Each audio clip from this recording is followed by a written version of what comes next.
so much, Jay. Hi. Thank you so much, Jay. Let me click OK here. Good. Yeah, my name is Susie Nordstrom. Thanks for coming this evening and spending some time with us. Hopefully, we'll get go over some useful information for everyone as it pertains to academic advising and helping your students succeed.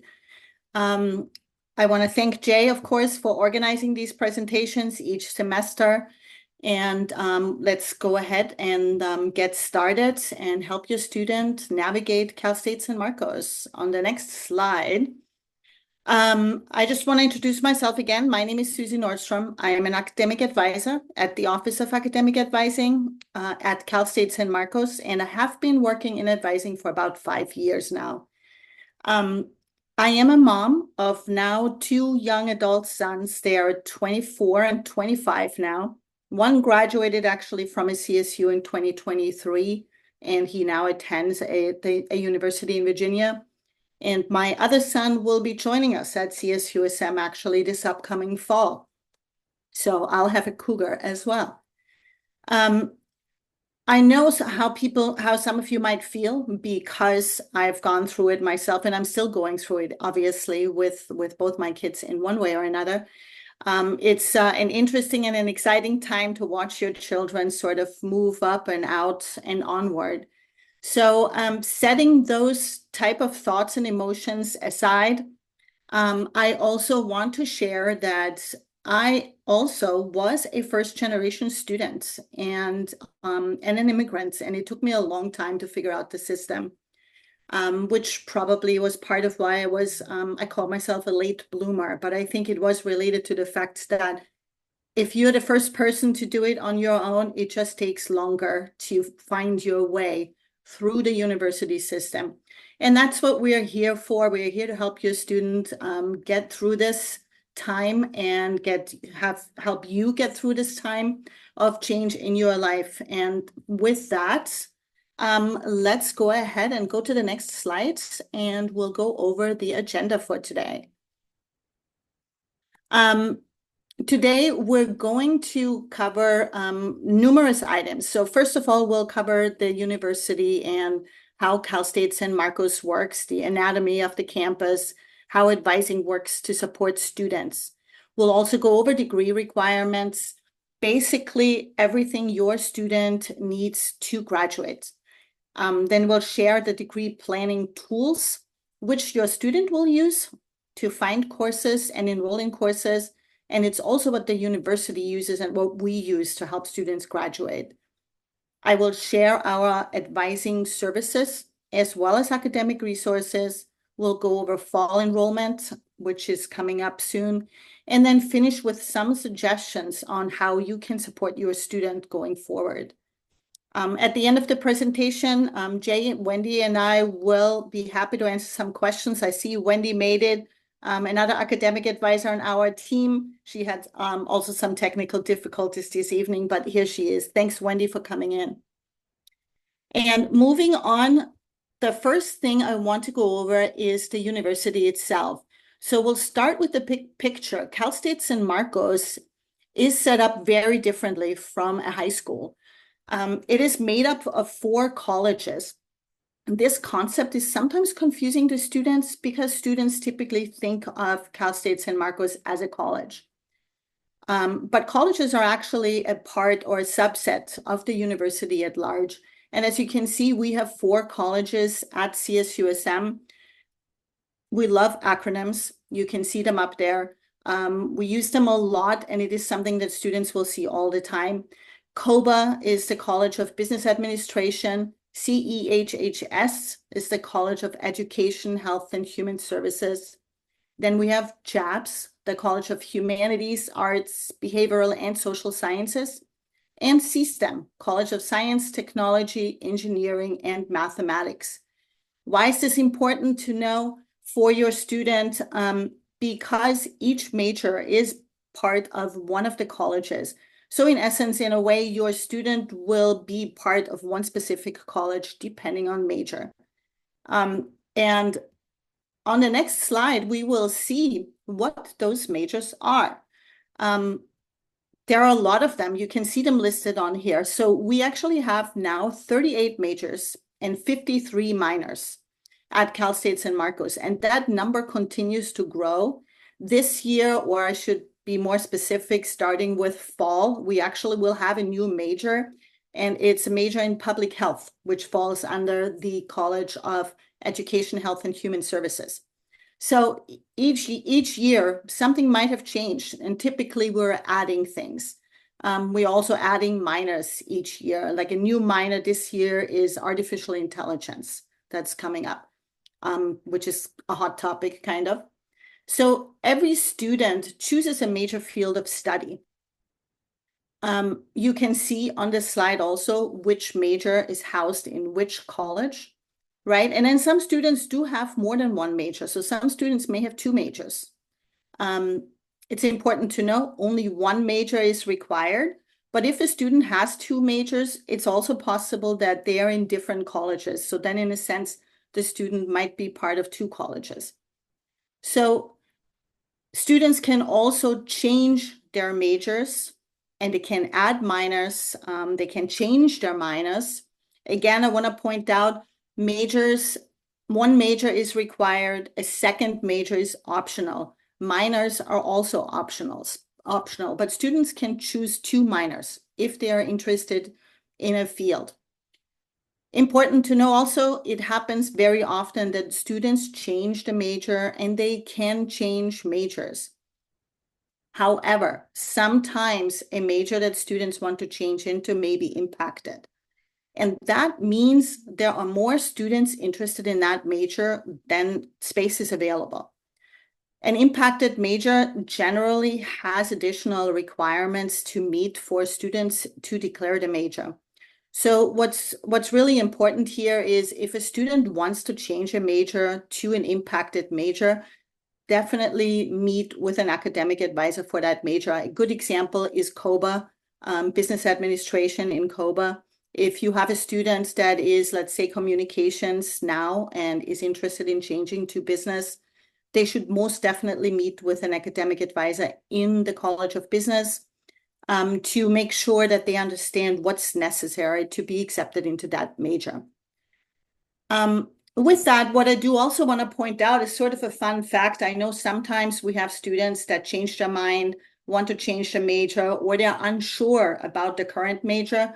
It's good to know that 30% of undergraduates actually change their major at least one time. So it is not unusual that students change their mind. It's not a concern really. It's very, very common. And 10% of college students will change their major more than once. When I was a student, I changed my major also, even after transferring to San Marcos. I changed my major 2 times and then went back to my original major and added a second major. So I graduated with a double major in the end. But it's totally normal. You very well may have students that are not sure if they're staying where they are right now. That's okay. With that in mind, we'll go straight into now academic advising itself, or advising at CSUSM, and that's the next slide, Jay. As you can see, there are 3 types of advising at Cal State San Marcos. All 3 advising entities work together to basically make sure that the student is successful, right? They include faculty advising, specialized advising, and staff academic advising. So faculty advisors assist students with career suggestions, internship advice, graduate school options, and course approvals when needed. As the name suggests, faculty advisors is typically faculty in the student's major. Specialized advising will include programs such as TRIO, EOP, CAMP, success coaching. There are different counselors and coaches in those specialized programs that provide specialized guidance and support to students to empower them, encourage them, retain specific populations, such as first-generation students or underserved communities. Then lastly, staff academic advising. Now, at CSUSM, this is commonly known as the Office of Academic Advising. That would be us, Wendy and I. It consists of professional staff advisors who advise all admitted undergraduate students at CSUSM. Academic advisors advise by major. We're all assigned specific majors so that your student will see the advisor for that specific major. Often we have 2 advisors and sometimes 3 that are assigned to majors, especially the larger disciplines. But that's also so that there's always someone available, right? When someone's on vacation, there's still someone here that can assist with that specific major. We advise all students from the June after they admitted, or for students who come in with spring admittance, it would be after the January they're admitted until they graduate. So we work with your students specifically on academic progress. We help with course selections and degree planning all the way to graduation. We make sure that the right classes are selected and chosen, and we explain policies and procedures at the university. We often also refer students to other resources.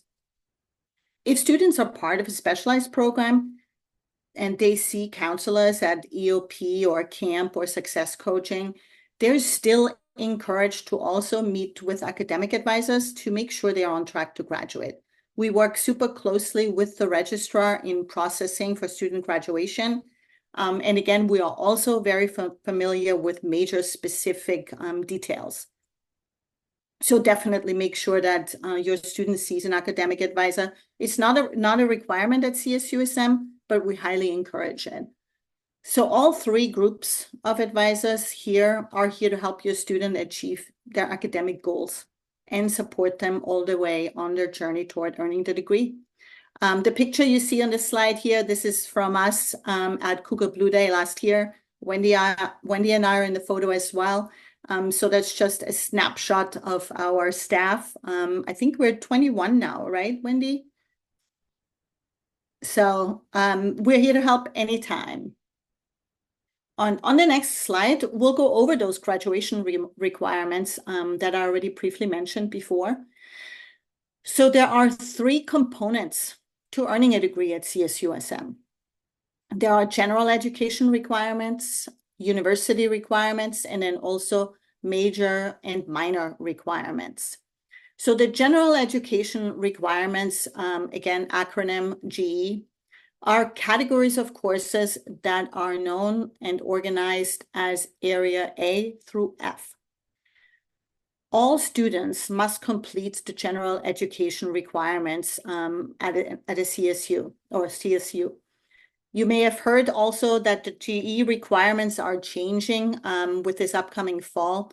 I do want to let you know that your current students and all current students will be able to stay with their current requirements. So even though you may be hearing about changes, your student is still going to be in the area A through F categories for the general education requirements. So the second category then is the university requirements. And they're very specific as well. Every student must earn at least 120 units, maintain a minimum GPA of 2.0 to graduate, and complete diversity and equity requirements. The student also needs to make sure that they're meeting the residency requirement, which means that a minimum of 30 units must be completed in residence at CSUSM. This usually relates only to transfer students. If your student came to CSUSM as a first-year student, they obviously will easily get those 30 units in residency and most likely all 120. And then lastly, there are the major and minor requirements. Each major has a specific set of requirements, and that's generally including 45 to 70 units. Students can view all of these requirements in detail in their academic requirement report, as well as the degree planner. We'll go over those tools shortly as well. We also have available worksheets for general education requirements, major requirements, and minor requirements. Sometimes students like to use those, and maybe Wendy will can add a link to that on our chat so that you can open it easily, because they are super helpful as well. On the next slide, we'll talk about what the pace would look like at CSUSM. So this is an important conversation where you can probably, as a parent, really help a student, right? Have that conversation about workload. What does it mean to have a 15-unit load each semester? As you can see here, because the requirement to graduate is 120 units, the semesters or the 4 years can typically be divided pretty easily into 30 units each semester, 30 units per year, rather, 15 units per semester. Students often keep this pace. However, it is important to have that conversation with the students. Sometimes students, to make it more clear, I should point out each circle on this slide represents essentially 1 unit, right? So if you color in 15 circles, that would be the 15 units for 1 semester. So sometimes students will decide that maybe 15 units is too much of a load for that semester, and they can change that to 12 units potentially. So they may do 12 units for the fall and for the spring, and they may take 6 units over the summer, which would still keep them on the same pace, right? But even so, there are students sometimes that have other obligations. Maybe your student is also working, right? Maybe it's not realistic to graduate in those 4 years and instead have every semester be 12 units and graduate in 5 years. If that's what the student is comfortable with and that's what works for the student, that's perfectly okay. No one has to adhere to the exact 15 units per semester. It really is a benchmark to sort of give you a picture of what it looks like to move forward. Hopefully that helps, but you can have a 4-year plan or a 5-year plan. But I think this is where we are coming in also, where we talk with students what makes sense for them. And then on the next page, on the next slide, I want to talk a little bit more about units and how much time does it take to actually accomplish this, right? It's important to know that 1 hour of class time equals 1 unit, but it also generally, as a rule of thumb, takes 2 hours worth of homework per week. So 1 unit is essentially 3 hours worth of work, right? 1 hour in class, 2 hours homework and studying. So if your student has a 15-unit load, that essentially means 15 hours of class time plus 30 hours of homework, and that comes to a total of 45 hours a week, which is very much full time, right? It is something to keep in mind when your students asks, oh, why can't I take more classes? Should I do more classes? Should I get a full-time job, right? Having that conversation with them is super important to kind of foster that thinking, how much time does it take to do all the work I need for my classes? Do I actually have time to also work part-time or full-time? When I was at a community college, I worked full-time. I could not carry a 15-unit load. I took much less than that. After I transferred to CSUSM, I did switch to becoming a full-time student, and I did not work that first year at all. And then my last year at CSUSM, I did work part-time, but I want to point out very part-time. So, it's a good conversation to keep having with your student about essentially balancing school life with work life, with private life, and any other obligations that might come up. Then we are finally addressing the big and important enrollment tools on the next slide. Enrollment tools are super important. Every student has several of them. So those tools keep students to keep track of their graduation requirements, map out their entire degree plan, and build a class schedule that works for them each semester. Students have access to all of these tools 24 hours a day, every day online. So the enrollment tools your student will use are the academic requirement report, which is a pretty detailed, long report that tracks all graduation requirements by indicating which classes the student has already met, which one are in progress at this time, meaning they're currently enrolled, and which ones are still needed, right? The second tool that students will probably use most often is the degree planner. The degree planner is an online tool that shows students the plan for every semester.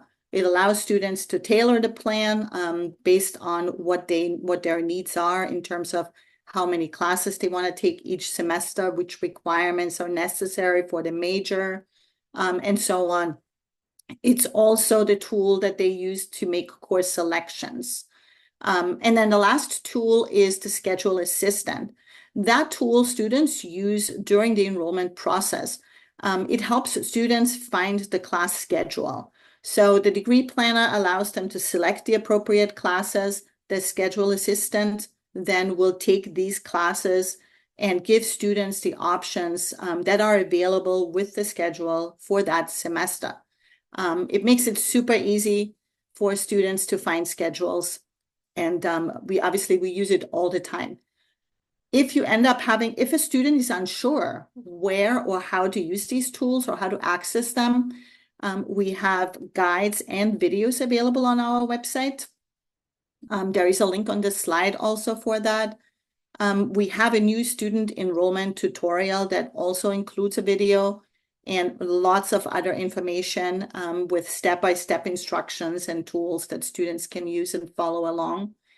And lastly, of course, students can and should always reach out to their success coaches or to our office. Our virtual front desk is here where a intake advisor or a peer advisor can help them every Monday through Friday from 8 to 5. So we're here to help at any time. If you have a student that's unsure about the tools, we'll definitely want to help them out. Which leads us to the next important dates now. When do you pick classes? So the schedule, once the schedule is published, the students can begin selecting classes and loading them into their shopping cart. And then on the day and time of their enrollment appointment, students will be able to enroll into their selected classes. Fall 25, enrollment is just around the corner. So the schedule will be published on April 21st. Enrollment appointments will also be sent to students on that day or sometime during that week. Enrollment appointments can also at that time be seen in the student center by going to My CSUSM and going to the Student Center. The enrollment period will be from April 28th through May 9th. Students will be able to self-enroll in up to 16 units during that time. The unit limit of 16 will change later in the summer. So typically in August, students can enroll in up to 19 units. Again, I want to point out we don't typically enroll or suggest or recommend that students enroll in 19 units, again, because of the workload. However, some students are perfectly fine doing that, and they can do so later in August. Students are able to modify their schedules also. This is important to know. When students first enroll and something changes or their schedule changes or they change their mind in some way, they can make changes to their schedule all the way until the end of add drop period, which is the first 2 weeks of the semester. So even though students are going to be enrolling in May, they can change their schedule all throughout the summer. So sometimes students want to wait and enroll later because they're not sure yet. Typically, we'll recommend that you should enroll anyway and think about what you want to do and just adjust your schedule as necessary throughout the summer. So the fall semester will begin on August 25 this year. So schedule modifications obviously can happen all the way until then, and even further until September 8th. So the spring schedule is usually released in November, and students will enroll in classes from November through December. And the same applies. It will be initially 16 units and later raised to 19. So not listed on this slide are two terms that we also have at San Marcos. There is a summer term and a winter term, or summer intersession and a winter intersession, that students are able to enroll in. Typically, enrollment in summer classes is in March, and the summer classes are held June through August. And students can enroll in winter classes in October, and the winter classes are typically held in January. As you can see here, January is very condensed. So it's a very short, brief time. On the next slide, we'll talk a little bit more about our academic advising services. If students need help with selecting classes or planning future semesters, again, they're encouraged to meet with us, to meet with their academic advisor. Connect with an academic. Connecting is not required, but we recommend it. Typically to at least check in with us once a year. More often, if you have requirements that are very complicated or in CSTEM, or if you're just simply not sure, if your student is not sure, definitely have them check in with us. So we offer numerous different ways for students to connect with us. So one is an e-advisor. That's essentially an email that students can send to an advisor, typically for short responses. Students will get an answer back within 3 to 5 business days. The email will get routed to their academic advisor for their major. The second one is scheduled appointments. So these are 30-minute appointments. This is where we really have time to go over degree planning more long-term. Available is in-person, phone, or virtual, whichever the student prefers. And students can schedule the same day to up to 2 weeks in advance. That means, so for example, if you have a student that would want to schedule an appointment in July, that will not work, right? Because the student can only schedule appointments 2 weeks out. So next week, the student could schedule an appointment for August or July. The student would just have to check back later and schedule the appointment at that time. The third way to connect with us is drop-in advising. This is what we have available always during enrollment period. So very shortly, in a couple of weeks, we'll have drop-in advising again. They're much shorter, 15 minutes. It is a one-on-one advising session also. Students do not need an appointment for that. This is really like your student might be trying to enroll and run into some kind of difficulty. They can come to drop-ins, so we can help them figure out what's going on and get them enrolled in classes. Appointments for that, or no appointments is needed, that students can see us in person. However, we would say virtual is probably better and preferred, simply because students can wait wherever they are, right? Your student can be at home waiting in line. Your student can be on campus somewhere waiting in line, and they can continue with their homework or whatever it is that they're doing easily.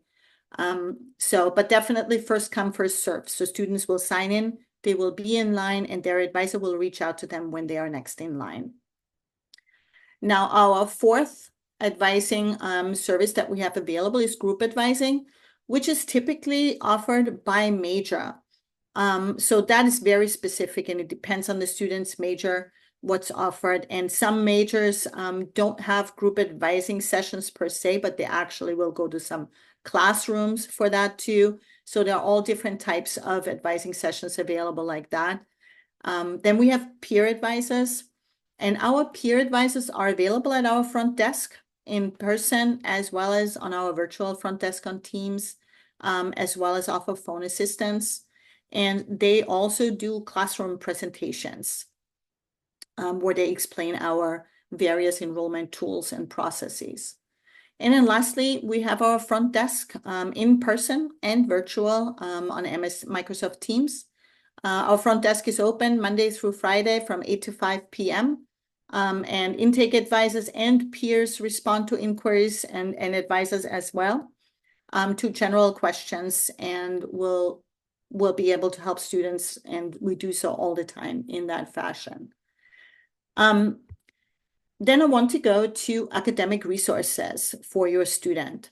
So besides academic advising, Cal State San Marcos has a lot of resources for students, for student academic support available. And some of them are the Academic Success Center. The Academic Success Center has in-person and online tutoring and also an open study space available. There's supplemental instructions available, which essentially is out-of-class study and review sessions for difficult courses, such as courses in chemistry, economics, and psychology.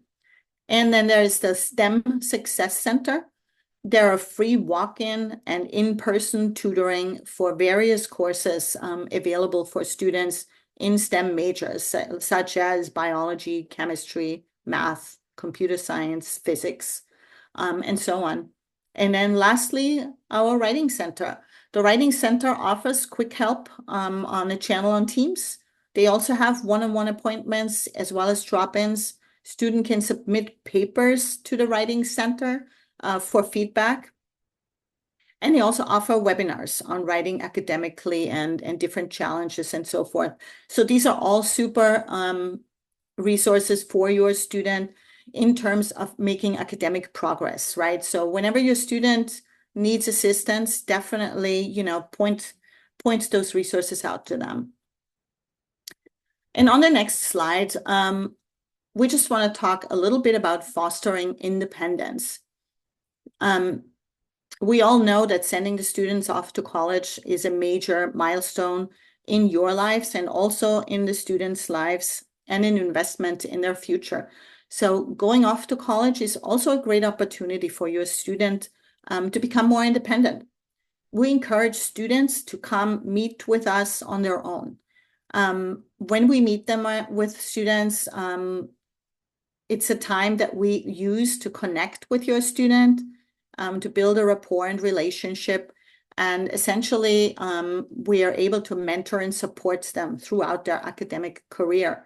So the main reason we encourage students, aside from fostering independence, to advocate for themselves is because university officials are also bound by FERPA. And there you have another acronym. And FERPA stands for Family Educational Rights and Privacy Act. FERPA is a federal law that protects the privacy of student education records. Schools must actually have written permission from the student in order to release any information from the student's educational records. So with that said, we do welcome the student's guest. So if a student would like to bring a guest, a parent, to their appointment, and they feel that it's beneficial to them, they need to make sure that they submit a FERPA release authorization in advance of the guest attending. They must name the guest specifically and what they have permission to view. Students can do this in their student center in the My CSUSM account. Another option, of course, is, and that is a very good option, and it works for fostering independence really well. If you have questions that you want the student to ask, maybe write the questions down for the student, and the student can come and still essentially independently ask those questions. Working one-on-one with students, helps us strengthen the relationship with them, and it also boosts the connection to campus. So it's super important. And then on the next slide, we'll talk about how to support your student. There are many ways that you can also help your student and support your student while also fostering that independence. So, you can try and help your student by finding enrollment dates, encourage your student to check their degree planner and their ARR regularly. know when and where to find the dates for drop-ins and for advising and how to schedule advising appointments, and sometimes help your student keep up with their email. And this one is super important. I know from my own young adults, they often do not like to read their email. I know my sons always say this, I don't read my email. Why don't you just text it? Close the door and the blind. Um, so make sure your students checks their email. It's super important. All our important and official communication goes to the student's email account. And then, of course, lastly, any resources that you found and that you find, share them with your student, and have them take a look at these resources so that they can use them. With that, we'll open it up for questions.